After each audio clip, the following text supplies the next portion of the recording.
কত ভাড়া নেয়? নর্মাল সময় আমাদের রেট 790 টাকা, আমরা অনেক সময় 700 টাকা নেই, 650 টাকা নেই, 600 টাকা নেই, বাজারের উপরে।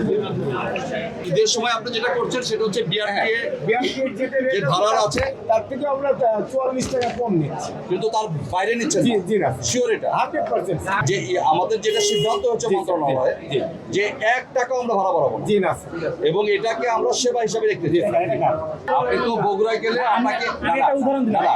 আপনাকে বগুড়াতে গেলে তো আপনার বগুড়ার নির্দিষ্ট যানবাহন আছে, গাড়ি আছে, আপনি বগুড়াতে উঠবেন। এখন আপনি যদি দেখেন যে গাড়িটা নওগাঁ পর্যন্ত যাচ্ছে কিন্তু আপনি বগুড়ার প্যাসেঞ্জার, এখন আপনি যে বগুড়াতে নেমে যাচ্ছেন তখন বাকি যে নওগাঁ পর্যন্ত যাবে সে কিভাবে যাবে? আমরা প্রতি বছরের ন্যায় এবারও আমরা এসেছি। আসলে আমাদের দেশে সাধারণত দুইটা ঘটনা ঘটে। একটা হচ্ছে যে ঈদের আগে যে সমস্ত বাসগুলো চলাচলের অনেকটা অনুপস্থিত থাকে, এই বাসগুলোকে ঠিক করা হয়, ঠিক করে এই বাসগুলোকে চালানো হয়। এর ফলে হয় কি, হঠাৎ করে এই বাসগুলো সব দূরপাল্লায় যাওয়ার সক্ষমতা থাকে না, না থাকার কারণে হঠাৎ করে আমাদের পথের মধ্যে বাসগুলো নষ্ট হয়। বিশেষ করে আমরা দেখেছি যে আমাদের যে সেতুগুলো আছে, এই সেতুতে যখন কোনো একটা বাস নষ্ট হয়ে যায় তখন এটা দীর্ঘ যানজটের তৈরি হয়। এই বাসগুলো আমরা কোনো অবস্থাতে রেকার ছাড়া সরাতে পারি না। আর যখন আমরা একটা রেকার নিতে যাই তখন এই রাস্তার কারণে এবং রাস্তার প্রচণ্ড চাপের কারণে ওখানে রেকার পৌঁছাতে কোনো সময় আধা ঘন্টা, কোনো সময় 1 ঘন্টা সময় প্রয়োজন হয়। এবং এই যে সময় প্রয়োজন হয়, এই সময় দেখা যায় যে 15-20 কিলোমিটার যানজট হয়ে যায়। এবং সবচাইতে বড় যে সমস্যাটা হয়, যে যাত্রীরা ওই বাসটাতে থাকে তারা তো আর কোনো রকম যাওয়ার কোনো উপায় থাকে না। এই যে চরম একটা দুর্ভাগ্যের তৈরি হয়, এটি আমরা সবসময় জানি এবং আমরা এটা নিয়ে অনেকগুলো আমরা সভা করেছি। বিশেষ করে আমাদের কয়েকদিন আগে আমাদের একটা সভা হয়েছে মন্ত্রণালয়ে, সেখানে আমাদের মাননীয় যোগাযোগ মন্ত্রী মহোদয় ছিলেন, আমাদের যোগাযোগ প্রতিমন্ত্রী মহোদয় ছিলেন এবং আমাদের এমপি মহোদয় অ্যাডভোকেট শিমুল বিশ্বাস স্যার ছিলেন। এবং সবাই আমাদেরকে যে নির্দেশনা দিয়েছেন যে আমরা এবার অবশ্যই এই জিনিসগুলো অত্যন্ত সিরিয়াসলি নিব, আর রাস্তায় যাতে কোনো রকম কোনো বাস, আনফিট বাস যাতে চলাচল করতে না পারে দূরপাল্লায়, এইগুলো একটা বিষয়। আর 2 নম্বর যে বিষয়টা আমরা ভীষণ কনসার্ন, সেটা হচ্ছে অতিরিক্ত ভাড়া আদায়। এই অতিরিক্ত ভাড়া আদায় যাতে হতে না পারে। তবে আমি একটা ছোট্ট একটা ব্যাপারে কথা বলছি, একেবারে ছোট বিষয়।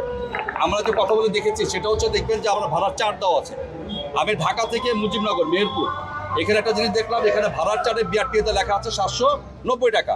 আপনারা যে কেউ দেখতে পারেন পিছনে যে 790 টাকা লেখা আছে। এখানে আমরা কথা বলে যেটা দেখলাম যে সারা বছর তারা কিন্তু এই 790 টাকা ভাড়া নেয় না। কেন নেয় না? দেখা গেল যে যাত্রী হয় নাই, তো যাত্রী না হওয়ার কারণে সে যাত্রী মানে যা পায় ওটার জন্য দেখা গেল যে সে 700 টাকা চলে গিয়েছে, ইভেন কি 600 টাকা চলে গিয়েছে। তো এটা হয়, এটা কিন্তু মার্কেট ইকোনমিতে দেখবেন যে চাহিদা এবং যোগান একটা বিষয় আছে, যেটা মার্কেট ইকোনমি করে থাকে। তো সেই ক্ষেত্রে খালি গাড়ি যাওয়ার চাইতে সে মনে করে 700 টাকা বা আমি 790 টাকার ভাড়া আমি 600 টাকা নিয়ে চলে গেলাম, তাও তো আমি 600 টাকা পেলাম। কিন্তু এখন তো প্রচণ্ড চাপ এবং সবাই ঈদে বাড়ি যাবে, এখন তারা কি করছে, তারা 790 টাকায় ভাড়া নিচ্ছে।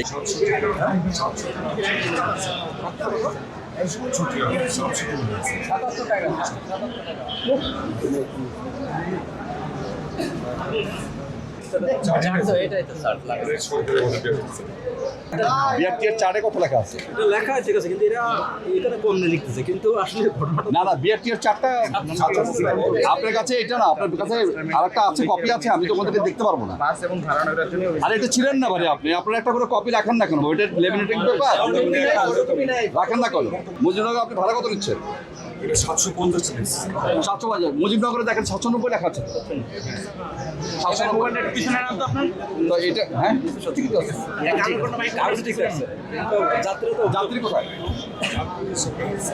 যাত্রী গাড়িতে, ঠিক আছে, তো গাড়িতে গেলে তো আমরা দেখতে পাবো। যাত্রী আছে?